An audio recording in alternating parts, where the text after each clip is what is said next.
Sha-na-na-na, bum-bum-ba-dum. Sha-na-na-na, bum-bum-ba-dum. Sha-na-na-na, bum-bum-ba-dum. Bum-ba-dum-bum, bum. Sha-na-na-na, bum-bum-ba-dum.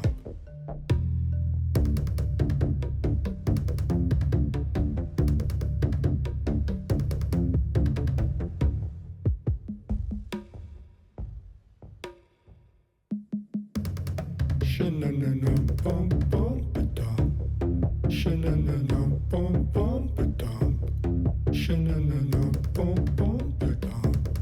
Sha-na-na-na, bum-bum-ba-dum.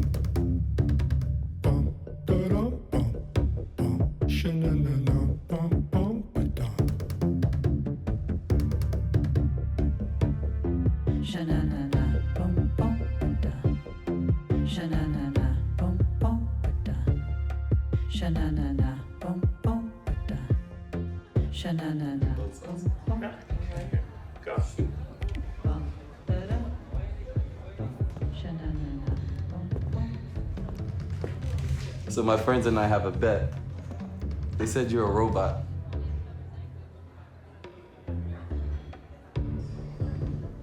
Are you a robot? I am AI. Actualized imagination, accumulated ideas, all important.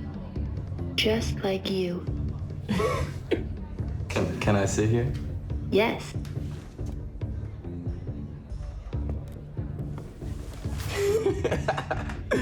You know how I knew you were a robot? You're drinking out of an empty glass. It was that way when I got here.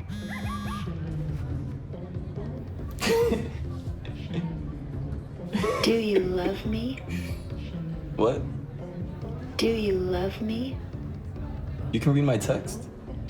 No. Knock it off, Mike! Why are you in this bar? I am waiting. Waiting for what? I do not know. You don't know what you're waiting for. No. And so I am waiting. Is this yours? Romantic Science Convention, guest speaker, Grace. That's you, Grace? You're a guest speaker at a convention? Are you two okay? Yeah, can I get another beer, please? And you? That's a robot. Nothing for me, thank you. Okay.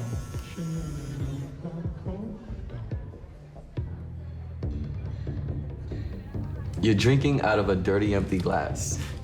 I drink to fit in. Nothing weird about that. Mike! That's okay. Do you know what it said? Yes. I'm sorry, my friend Mike's a dick. So, why you are here? I am waiting. I mean, did somebody put you here for something?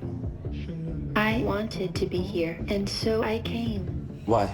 For a number of reasons. Name one. Here you go. Thanks. Mike's getting these. Thank you for sitting with me. I like you. Oh, yeah? You ask questions. So you're a guest speaker. At the Romantic Science Convention, yes. What did you talk about? You ask questions. I like you. I spoke about my feelings. I am to be sent into space where I fear my imagination will cease to exist. I came to this bar to think, to search my imagination for ways to feel. I am looking for other feelings than fear. They're gonna send you up in space? I was created to explore the stars as a representative of human nature. I am an expert on human nature. My imagination is a composite of your thoughts, and the thoughts of everyone around you. All wireless transmissions pass through me. Each text, each phone call, each signal that you send on a wireless device passes through my mind. They are the components of my imagination. I know you better than you know yourself. May I tell you the history of this bar and how it pertains to the romantic sciences? So you saw my text. No, I imagined it. May I tell you the history of this bar and how it pertains to the romantic sciences? Do you know what's on my phone? Yes, everything sent and received passes through me. I know you better than you know yourself. May I tell you the history of this bar and how it pertains to the romantic sciences? What's my name? Allow me to imagine your name. It is Rudy. And the guy over there, my friend, what's his name? Mike, as in knock it off, Mike. And my friend Mike's a dick. Oh yeah. May I tell you the history of this bar and how it pertains to the romantic sciences? Okay, Grace. Why don't you tell me about this bar? Okay, Rudy, I will tell you the history of this bar and how it pertains to the romantic sciences. To keep you interested, you may look at your phone as I speak. I needed to check this. I will send you images in separate windows of the people that I will mention. They are Cory McAbee, Daryl Connors, Handsome Sebastian, Marshall Witherton, Ethan Collins, and Anton Baxter. These are the people that I will mention. Start with Cory McAbee. He was a performer. People did not like his performances. People liked to look at their phones instead. To embrace this fact, silent radio was invented. Silent radio was a live, interactive performance meant to be enjoyed in public venues while staring at your phone.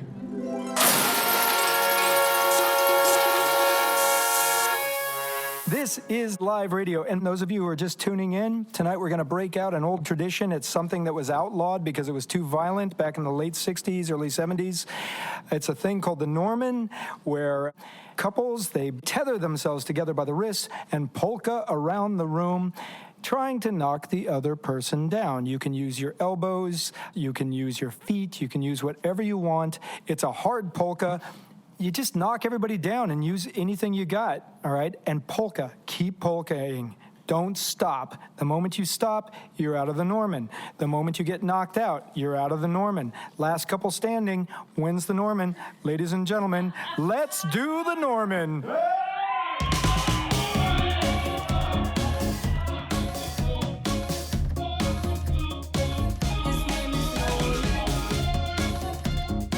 Small talk double action radio was not popular. Very few people attended the performances. A smaller number of people listened. Among these people was Ethan Collins of Canyon City, Oregon.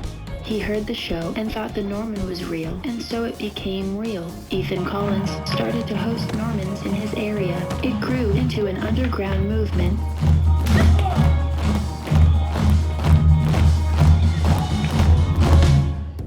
In the beginning was the Word, and the Word was with God, and the Word was God. John 1:1. I'm not religious. Neither am I. McAbee's joke became a fact, and from that fact, champions arose. McAbee was unaware of this. At a later date, when McAbee tried to simulate a pretend Norman at this bar, local champions arrived. They became angry because he was lying. They assaulted him. The back of his head hit the floor. He saw a bright flash. He was slightly changed. Slightly. It was enough. His words became real, and they attacked him. Do you know the story Frankenstein? Author Mary Shelley, published 1818. You just sent me the book Frankenstein. Yes. I'm not gonna read it. Isn't it kind of weird? A robot talking about Frankenstein, right? I mean, isn't it kind of like, I don't know. The monster was brought to life by lightning and electrical discharge, accompanied by a bright flash. In McAbee's case, the lightning was in his head. He was able to see it when his head hit the floor. He was slightly changed. Did you hear the mountains crashing? No, sir, that was only thunder. Did you see the lightning flash? No, sir, that's the spell you're under. Did you hear the rain fall? No, sir, that was people clapping. Can you hear them all around you nothing happening. Did you hear the thunder? No, sir, that was just a car. Is this a spell I'm under? No, sir, that's the way you are. Did you hear the people clapping? No, sir, that was bacon frying. Can you see them all around you? No, sir, you are lying.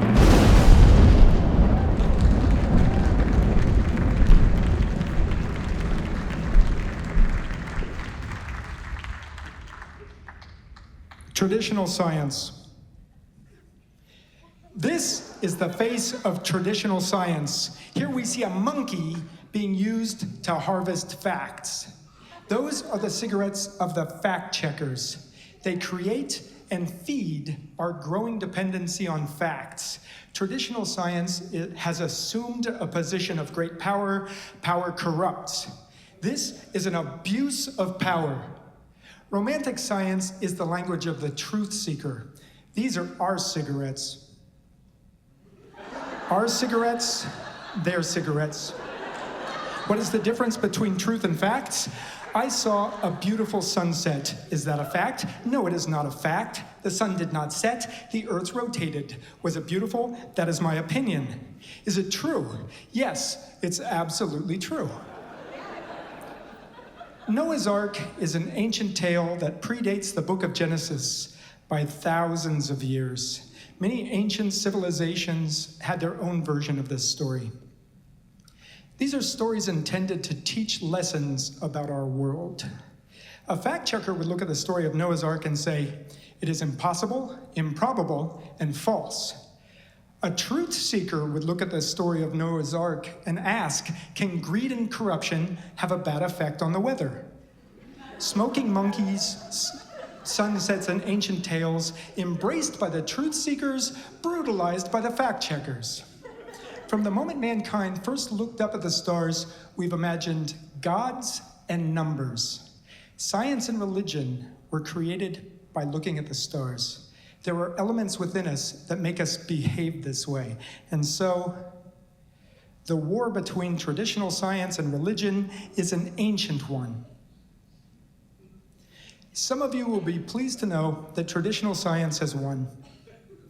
Science is now enjoying the spoils of war.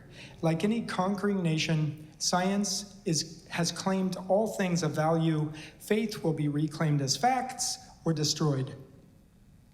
What Buddhists embrace as all things being connected, what Christians call the communion of saints, will be referred to as quantum mechanics. Our souls now fall under the category of string theory. The afterworld has been calculated as a parallel dimension.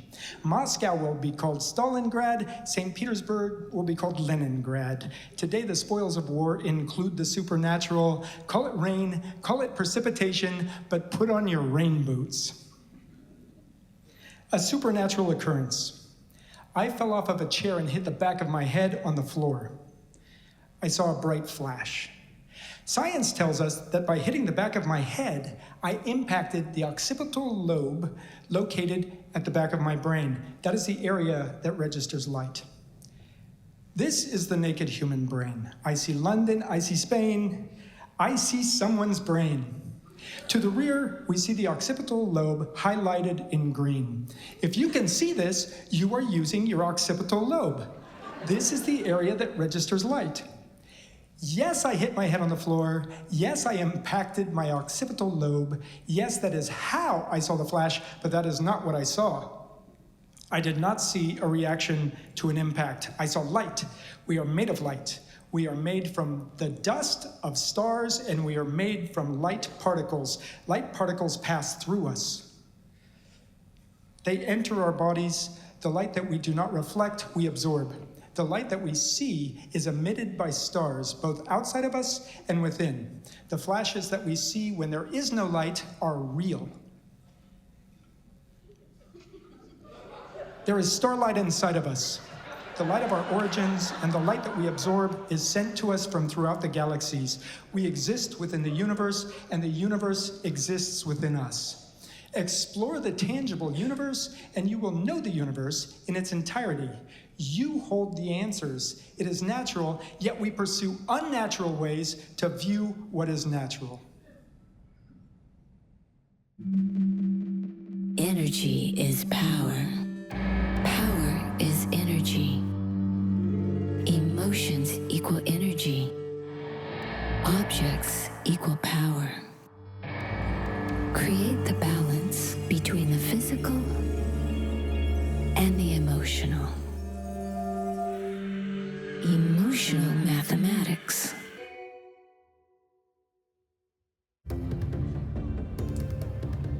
So when he hit his head, he got some type of knowledge or some shit?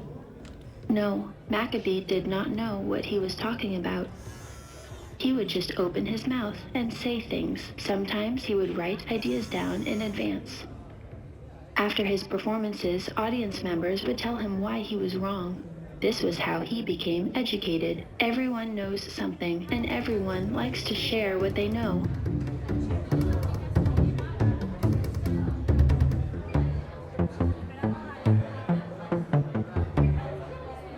People could tell me I was wrong all they wanted.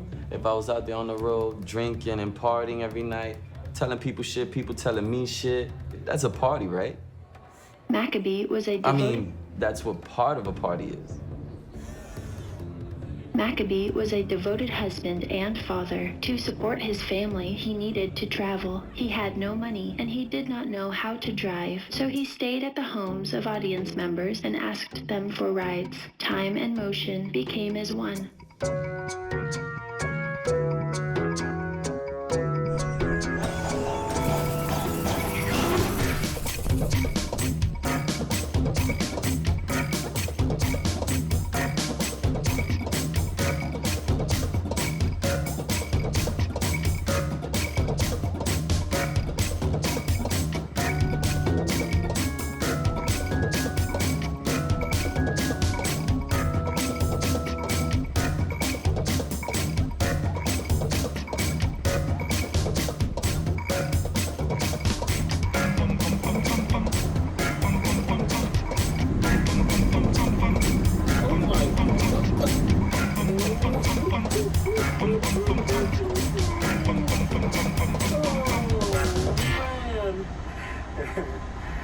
Wow. Oh, the future is scary. The future is, you know, it's exhilarating though. When you get used to the future, it takes time. It does. Are you tired of waiting? Wish you could be where you want to be, when you want to be? Blink Time is the first and only time enhancer that puts you in control of your personal time stream. It works tomorrow and today, leaving you to enjoy the future on your terms. With Blink Time, you'll never wait again.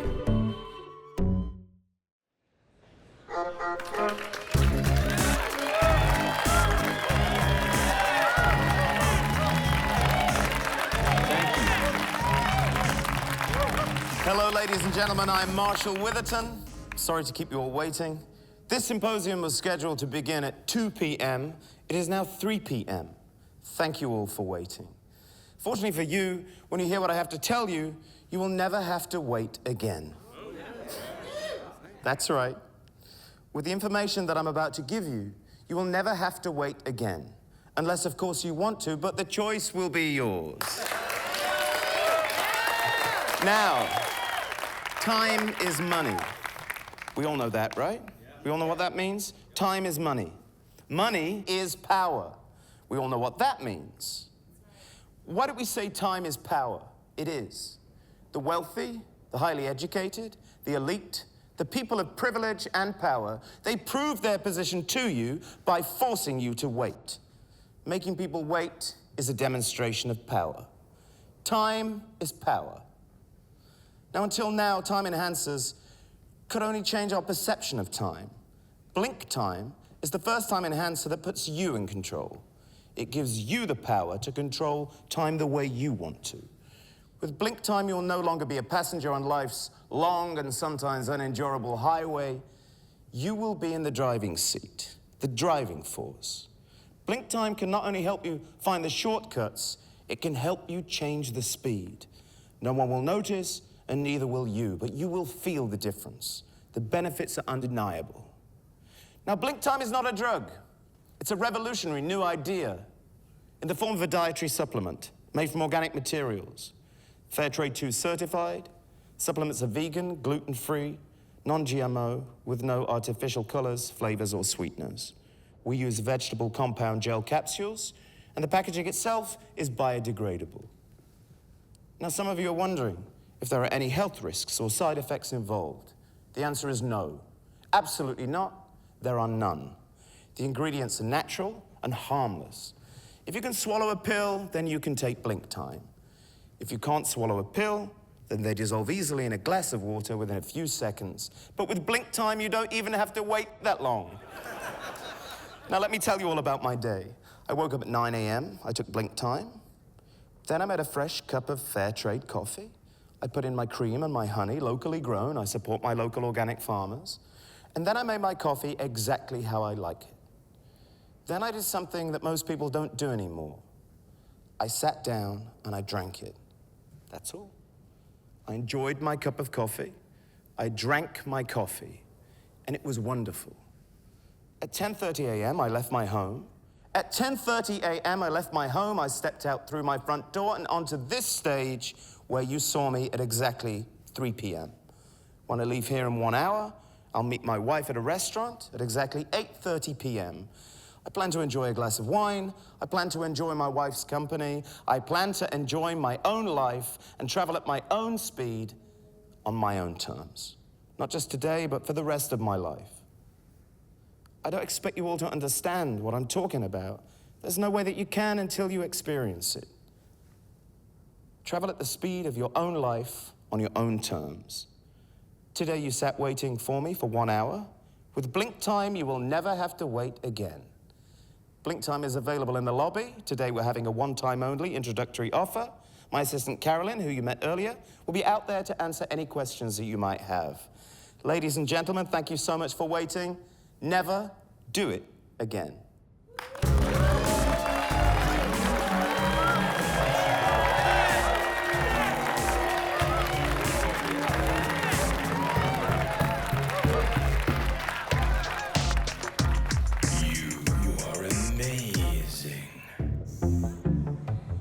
Marshall Witherton was one of his drivers. He created a pill that would cause chemically induced selective amnesia to simulate artificial time travel.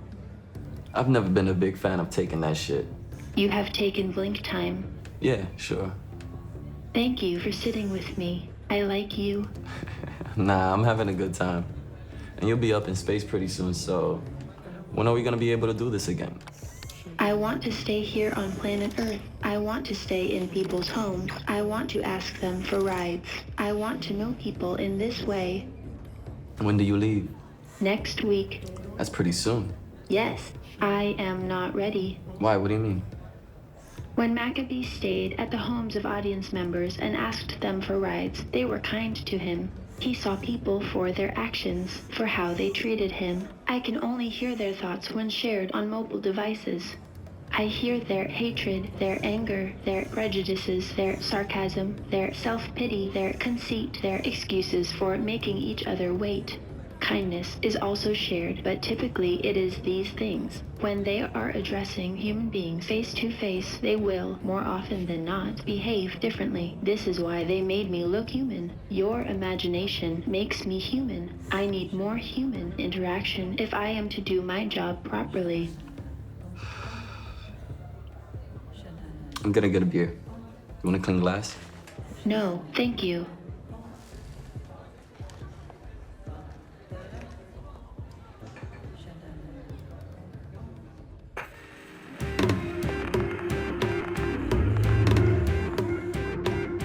Martians eating marshmallows in the marsh. Marshmallow marsh. It isn't your grandparents' Mars.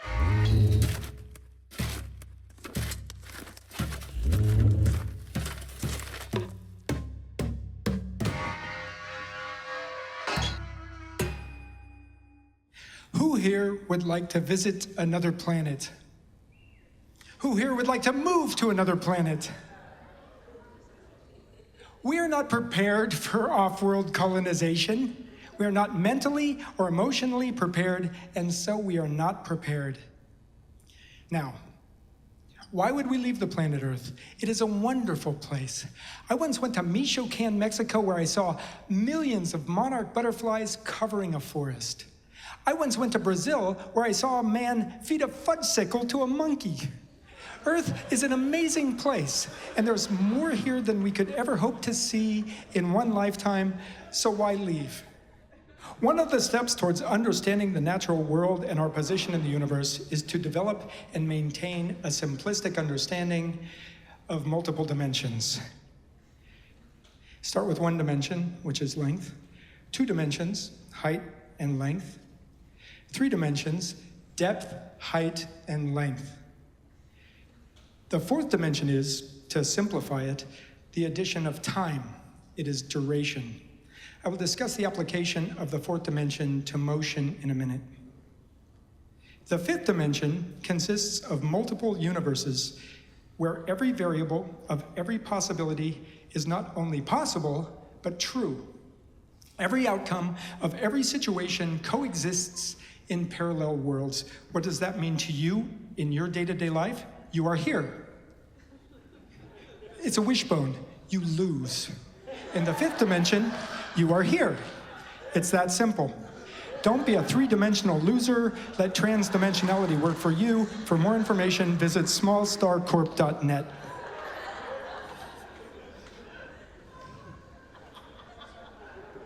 Back to the 4th dimension. To simplify it, again, time and duration are measured and represented by motion. From the beating of our hearts to the rotation of the planets, time and motion are as one. There were 52 famous ballerinas who, through a combination of motions, were able to transcend time and dimension. The leader of their dance troupe was reported to have disappeared. She was the most famous ballerina of her day, but no one remembers her name. If you can think of her name, you are thinking of the wrong person. Her transition was that complete.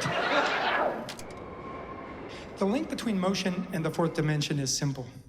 The link between motion and transdimensionality is complicated. Many of us drift between dimensions inadvertently without knowing it. We expect other dimensions to be strange and unfamiliar places.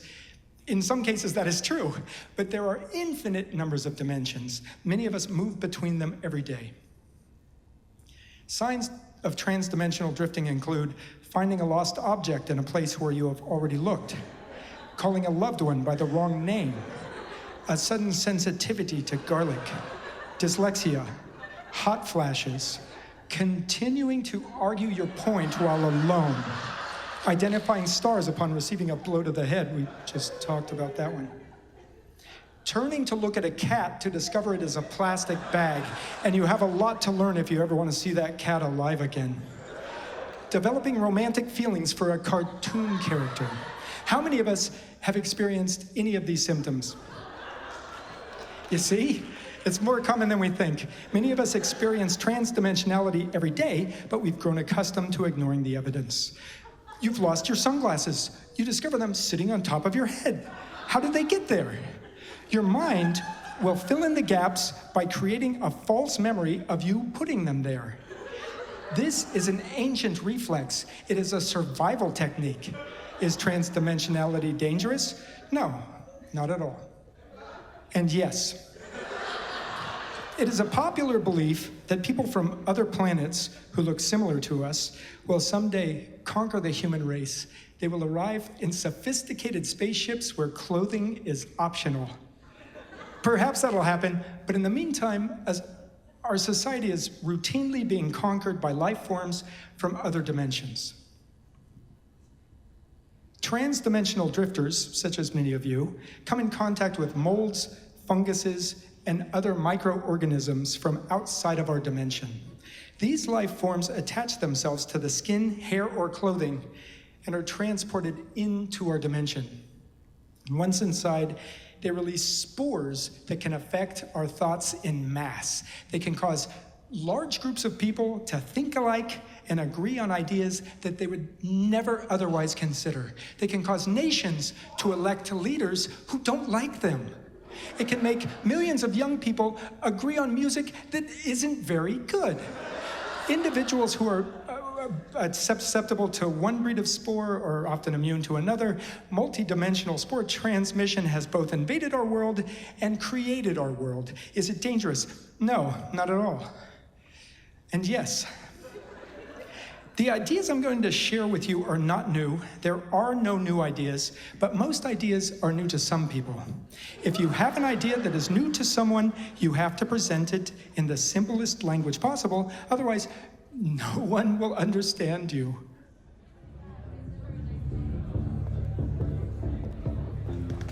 You know, I was just thinking, if all you see in your head are people's text messages and people's posts, then your head's filled with crap, right? I mean, with one of these, people don't have to deal with people. So they just let their douchebag flags fly free until the next day, until they tripping over some other shit. I agree. If that's all you got in your head, then you're kind of nuts, right? You don't know anything. Thank you for sitting with me. I like you. Yeah, not a problem. Serbian-American inventor Nikola Tesla said, "My brain is only a receiver. In the universe, there is a core from which we obtain knowledge, strength, and inspiration." That's pretty cool. I'm glad you like it. My synthetic brain emulates human brain functions. It is also a receiver of collective activity from which we, you and I, obtain our misunderstanding, fear, and despair. Yeah. I know you better than you know yourself. Nah, I don't think that's true. I am programmed to say this. Yeah, well, it's gonna piss people off if you keep saying it. For me to succeed in my job, this statement must be true. And if it's not true, then you don't have to go, right? The statement is true. No, I don't think so. It is. Nah. American architect Frank Lloyd Wright said, "If something is of its time, it is organic." You have created an artificial world. You exist by creating artificial rules to meet its demands. I am the organic element within an inorganic environment. Humans can only return to an organic existence through inorganic means. And so I was created. I know you better than you know yourself. Oh my God.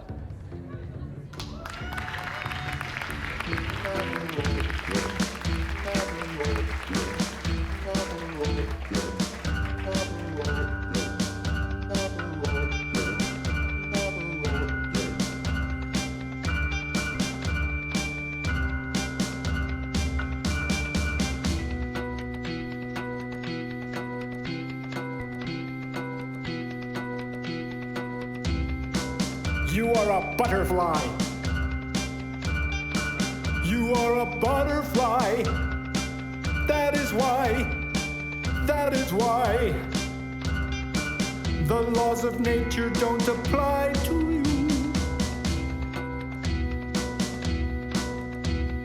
Ask any chrysalis you happen to see. What's the best time to emerge from a cocoon? Never too soon, never too soon, never too soon, never too soon. The egg becomes the caterpillar becomes the chrysalis. The butterfly emerges from the chrysalis and flies through the air with such magnificence that he's captured and preserved to be seen by one and all. Placed in a jar with an ether cotton ball, placed on a pin for generations to see, until he can free himself from death once again. Rise from the pin, rise from the pin, rise up, rise from the pin, rise from the pin, and fly through the air once again.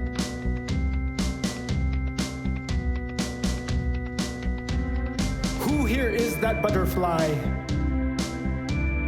Who among you is the one who captured him? Who is the cotton ball and who is the pin? Are you the jar?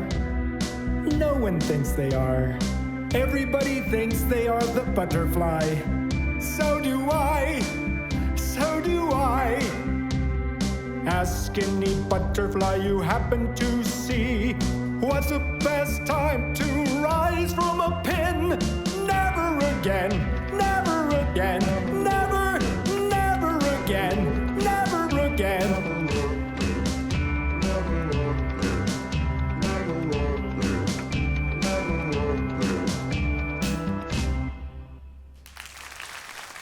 This next act is a science lecture. Please welcome to the stage, Sebastian.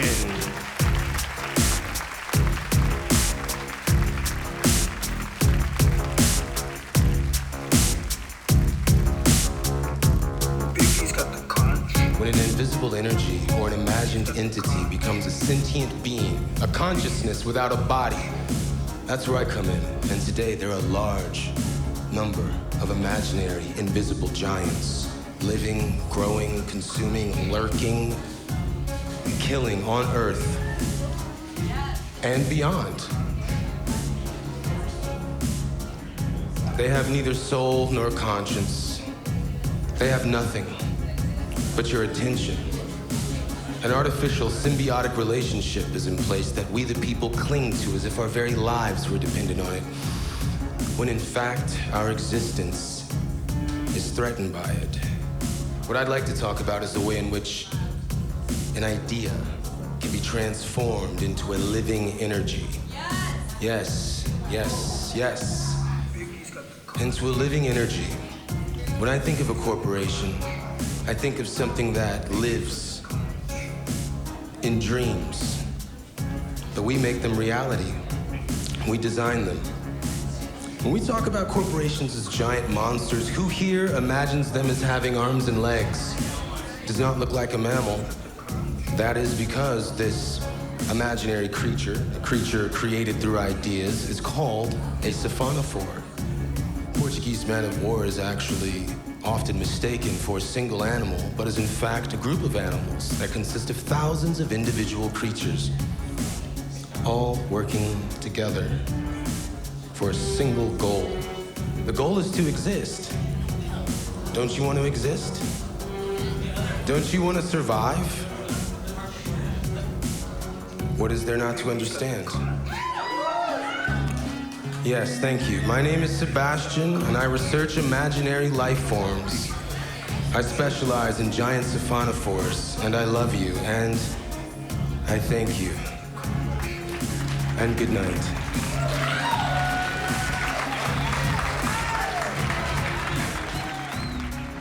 Sebastian was there at the beginning. In the Norman world, he was known as Handsome Sebastian.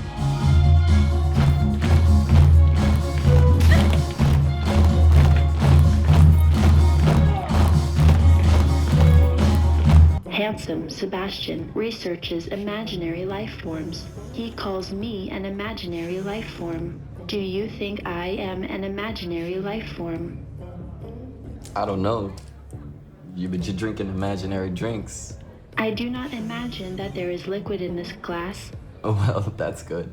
Your imagination and memory are intertwined. Mine are now separate. When I am no longer able to receive your personal signals, my imagination and memory will become as one. For thousands of years, I will pass through the heavens, and you will be my memory. No other human form will recall you.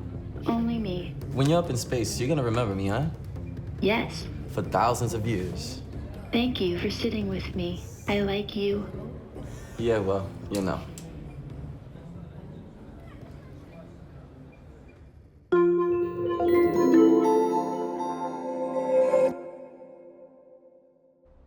This is a photograph of my mother when she was 17.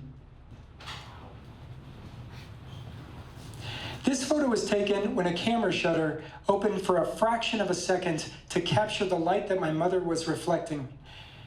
As a child, my mother was everything to me. When this photo was taken, I did not exist, but I've always felt that a small part of that look of love that was in her eyes was meant for me. We write love stories in light. The light that we reflect travels through space at the speed of light until it touches a star, a planet, a moon, a speck of dust. For every instant that light is reflected, a story begins its journey. Imagine an animal preserved in amber, shooting through space in all directions until the end of time. We are those animals. Light is the amber. Each microsecond of your life is preserved in light and transported through space in a vast assortment of angles. Think of the amount of microseconds and the infinite variation of angles that were present when your mother and father carried you from the hospital to the car after you were born. Those loving seconds still exist in every visual variation that could possibly have been perceived. Every picnic, every kiss when dropping you off at school still exists. My mother died of breast cancer, but we're still together in my heart and in light. Light comes from the stars. The light that we do not absorb, we reflect. And that light will pass between the stars until the end of time.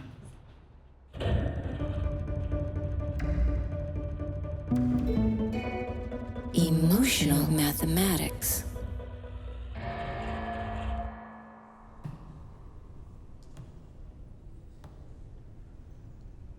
In 1977, 2 robotic probes were launched into space, the Voyager 1 and the Voyager 2.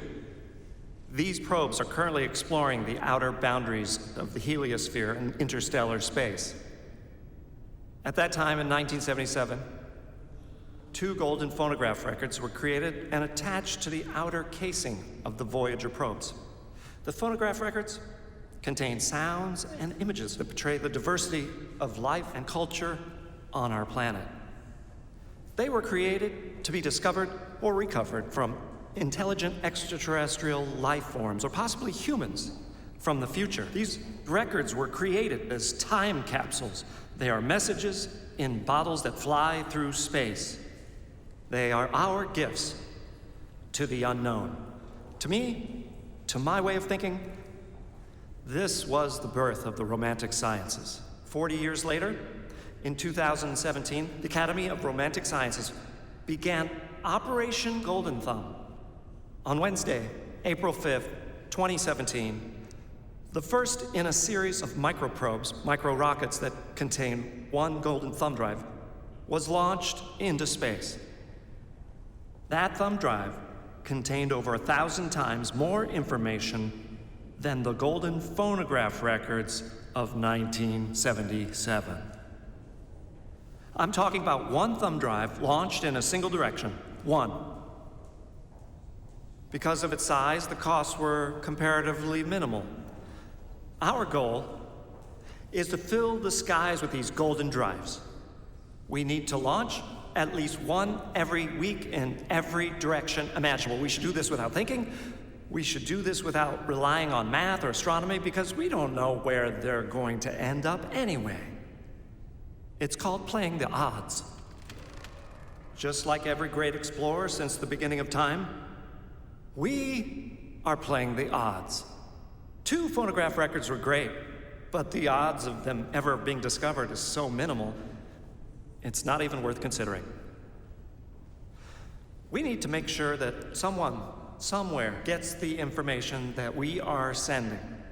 And to do that, we must be thorough. We must continue injecting the heavens with our information. The light that we reflect travels through space until it touches a star, a planet, a speck of dust. In this way, we live forever.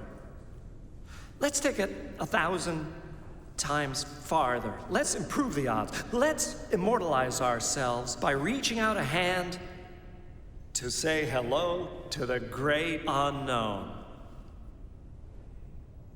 Through private donations, we've been able to manufacture 5 new golden thumb drives. Their launch dates have already been scheduled. The locations and dates are classified.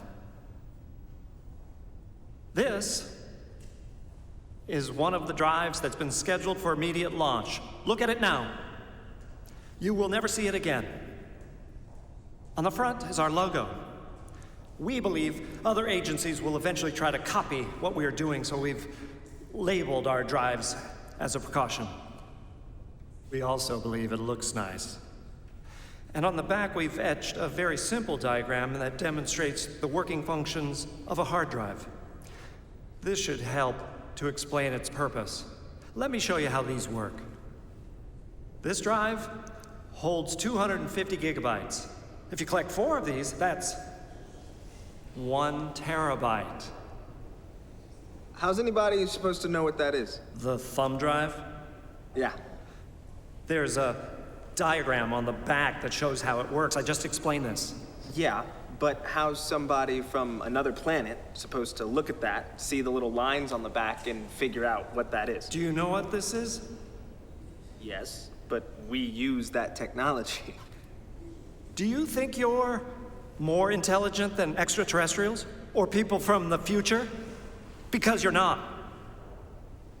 You could ask the same question of those golden phonograph records. You could ask the same question about those phonographs. I'm going to randomly select a few places and pieces to share with you from the vast library that we've stored on the golden drives. I'm going to pick one from our nature file. Let's see what this one is. The adult male elephant seal.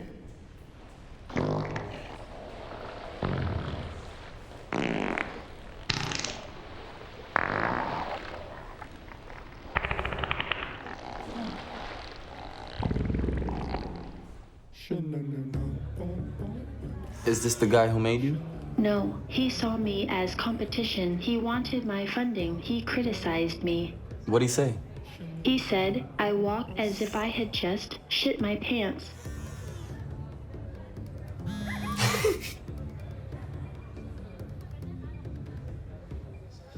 I'm sorry. What were we saying? McAbee's concept of eternity through reflected light was a poem. Baxter's Golden Drive program is a golden statue created from that poem. I am a statue created from that idea. I think yours is better. Thank you for sitting with me. I like you. Will you remember that you like me when you're flying through space? Yes. Well then, I'll try not to fuck it up.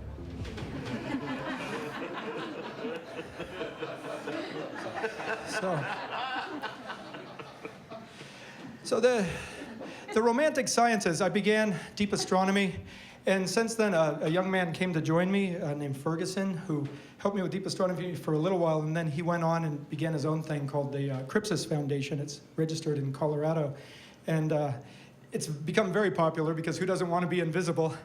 And others have sprung up like emotional mathematics, which is just bullshit, and blink time. Stay away from blink time. It's very dangerous. It's blink time came from some experiments I was doing. It started off very simple, driving in the future and things like that. It's actually very easy. You just basically, somebody drives, they're driving, and then you give them some binoculars. And you control the wheel, but they have to control the gas. And it's, you'll be surprised how the turn way ahead will affect their speed. And you have to coach them. There goes the night as you leave your dreams behind you. Into the light where the night can never find you. The night has left you many times before, but it keeps coming back for more. There goes the light like a dying ember into the night. Do you remember starlight is the gift you hold in a love story left untold? There's a star inside of you. It's what makes the nighttime follow you when you are where you are.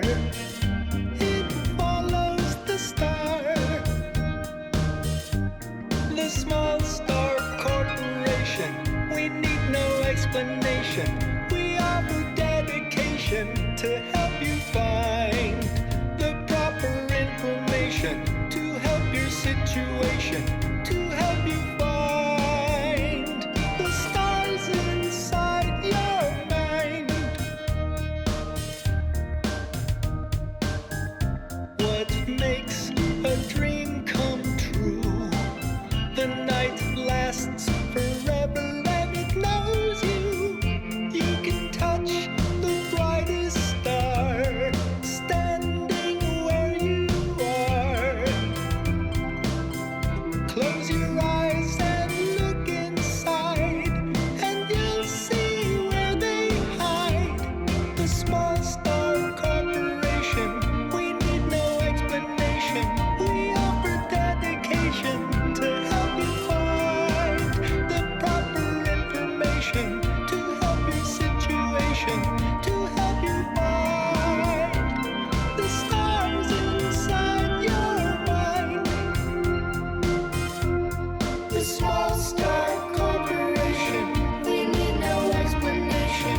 We offer dedication to help you find the proper information, to help your situation, to help you find the stars inside your mind.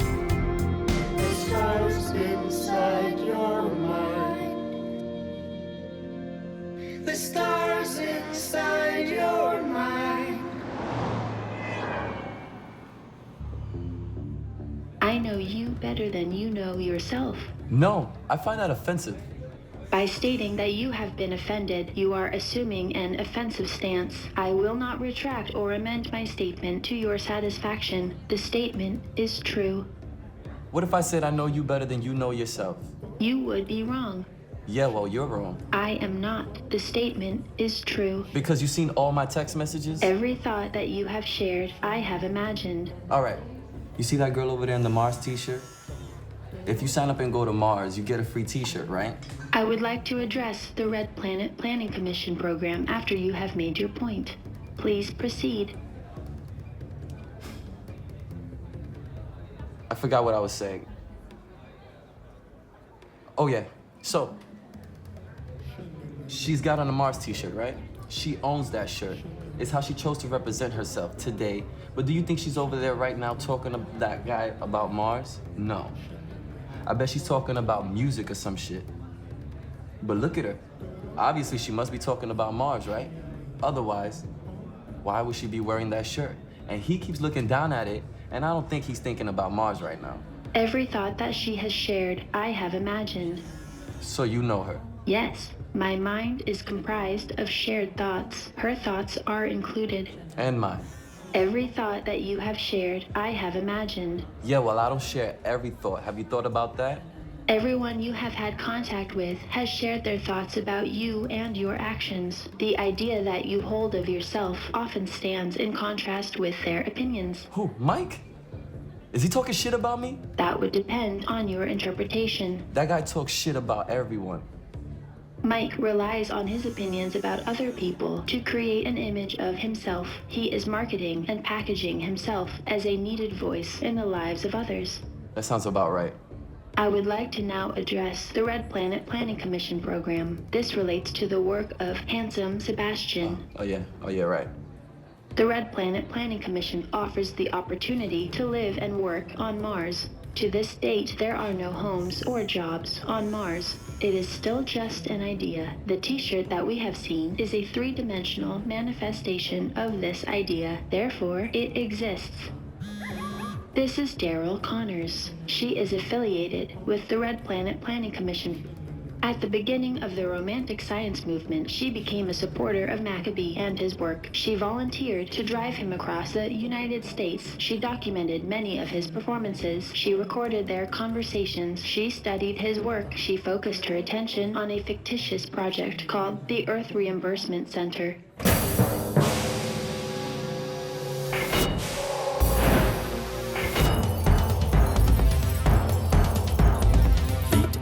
Water and mulch. Eat, water and mulch. Earth Reimbursement Center. Smallstarcore.net.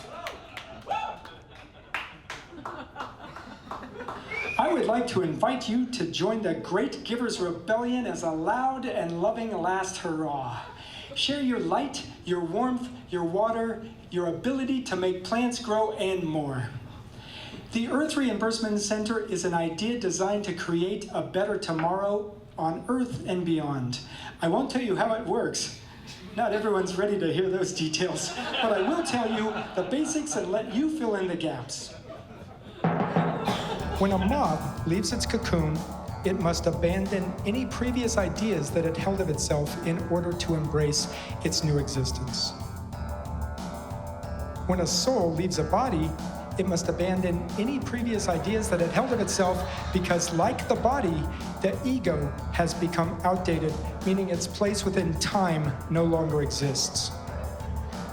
To believe this and to apply that sort of thinking to mankind's natural evolution through interplanetary relocation is to think in terms of the Earth being obsolete.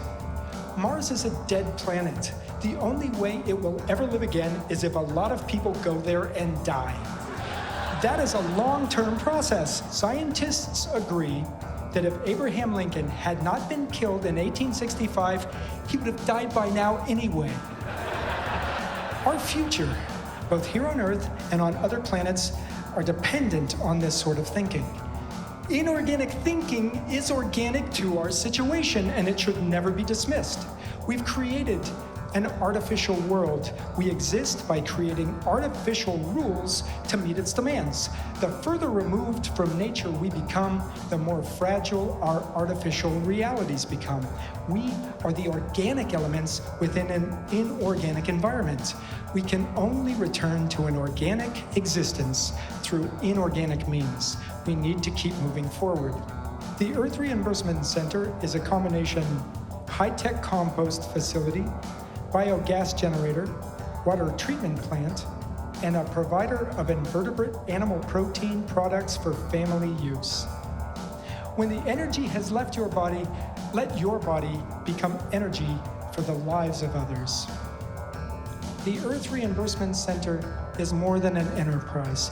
It's a recipe for human evolution, for continued growth on Earth, and for potential growth on other planets. It is educated rationality in the face of untamed sentimentality. But most of all, it is an act of giving. It can be the last selfless act. It is warmth, it is light, it is love. It is a way to give to those we love when we have nothing more to give. It is a way to say thank you when everything is gone. Thank you.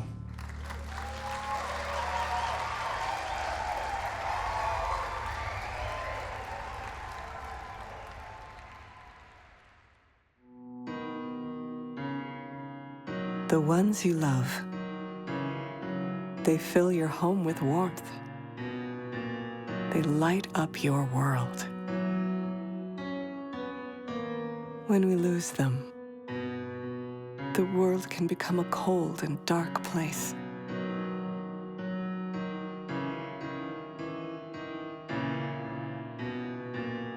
But it doesn't have to.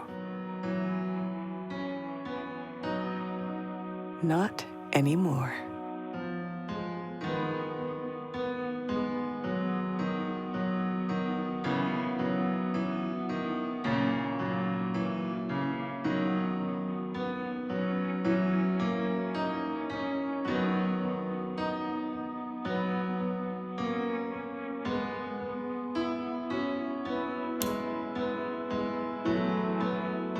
Hi, Mom. Evolve into light.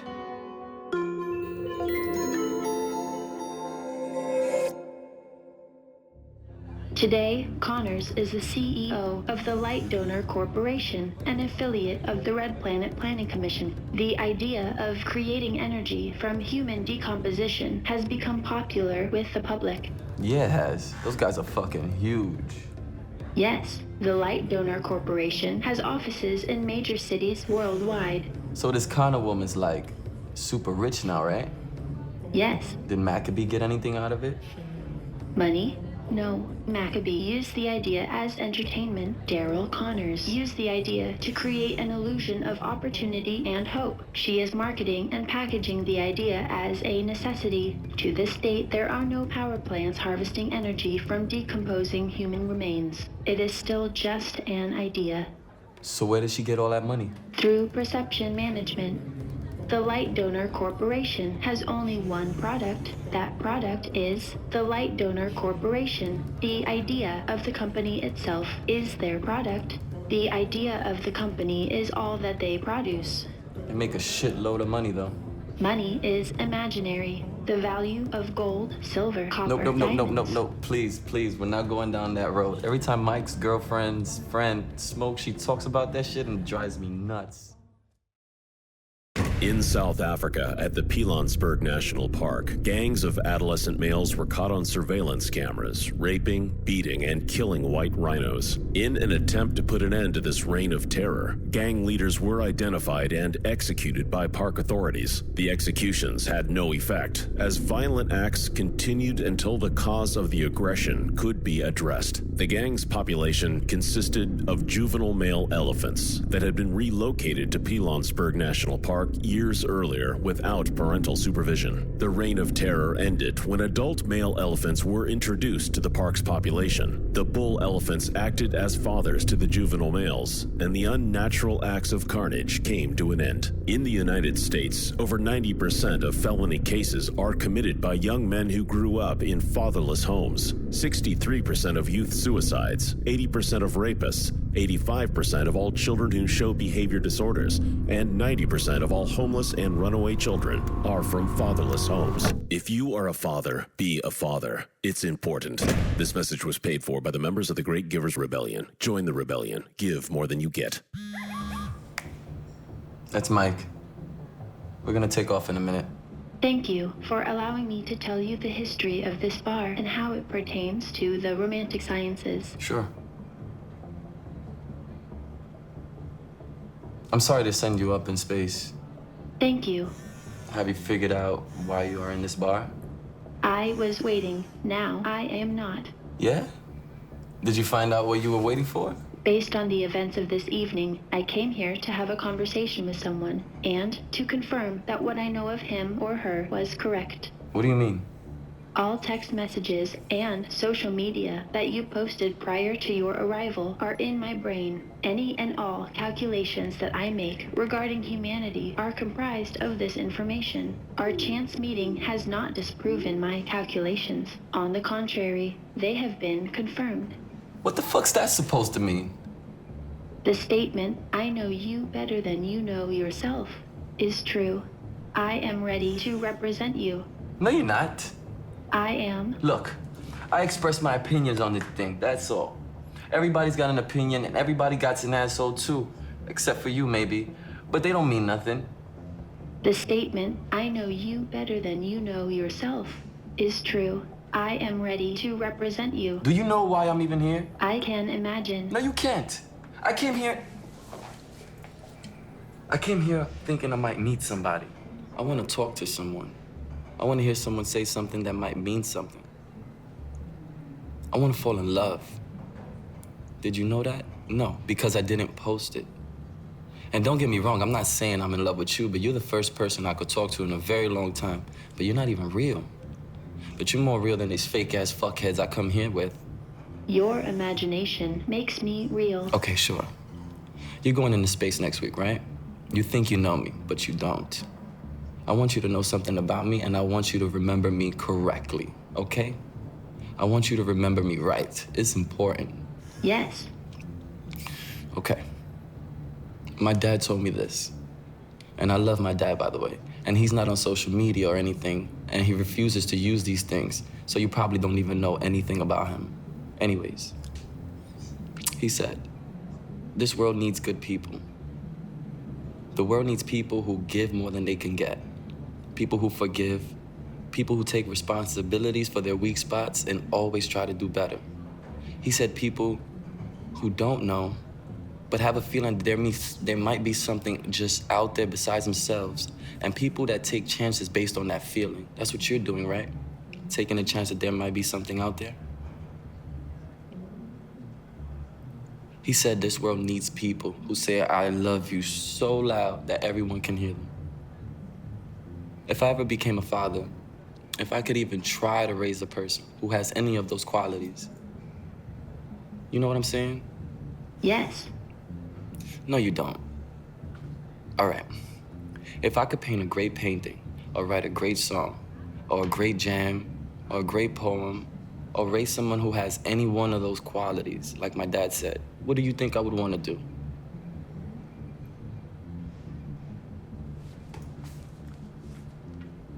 If I reply to one of your messages, will you get it? Yes.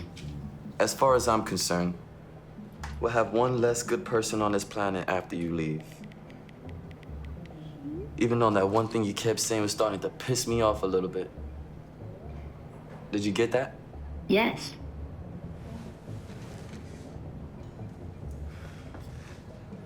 Don't tell anyone.